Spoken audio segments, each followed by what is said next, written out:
Obama administration, after releasing 6 Gitmo detainees to Uruguay last December, the U.S. said they had not taken part in any terrorist attacks against the United States. They were not a threat. Now, a newly unsealed report is telling a much different and much more ominous story. It turns out those men were high-risk detainees. They were dangerous. They had plotted against the United States. So the question is the White House jeopardizing national security so the president can make good on his campaign promise to shut down the prison at Guantanamo Bay? Joining us now with his reaction, Jim Hanson. He's the Executive Vice President of the Center for Security Policy. Jim, thanks for joining us this morning.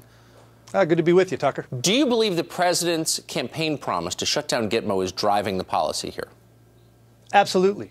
I mean, the guys you just mentioned, the ones who went to Uruguay, were sent there, and the Uruguayan government said they weren't even given instructions about securing them or watching their travel or doing anything.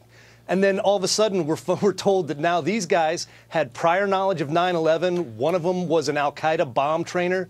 These are people who should be detained until they're dead. And unfortunately, the president is doing this, as you said, to just deliver on his campaign promise. There weren't many people who had prior knowledge of 9/11. I mean, that fact alone puts you in a very special and very dangerous category, it would seem to me. This is a big story, and yet when asked about it, Marie Harf, the spokeswoman over at the State Department, said, this doesn't change our view at all. How can that be?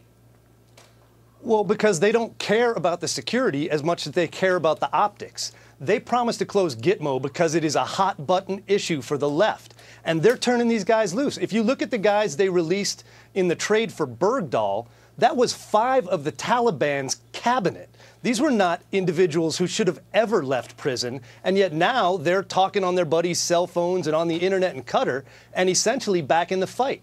So I think this has turned into a situation where the politics, the optics, and the polling trump our security. It seems very reckless and crazy to me. So the president's arguing holding them without trial at Gitmo is a propaganda win for the terrorists. Okay.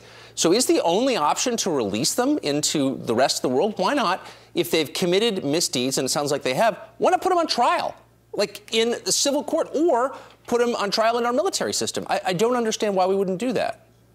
We should have done military commissions, and this should have happened a lot earlier, even during the Bush administration. Now, the fact that President Obama doesn't believe in military commissions is part of the problem. He's determined that terrorism, all the jihadists are part of a criminal problem, not a national security problem. And closing Gitmo leaves us with nothing to do. We've stopped capturing terrorists now because we don't have any way to interrogate them and keep them. So now when we get a bad guy, we can only keep him for 30 days, and then we dump him someplace else. Right. It's a shame. Or just kill them with drones, which, of course, leaves us with no intelligence that we might have get from a living person. Jim Hanson, thanks a lot for joining us this morning. I appreciate it. Thanks, Tucker.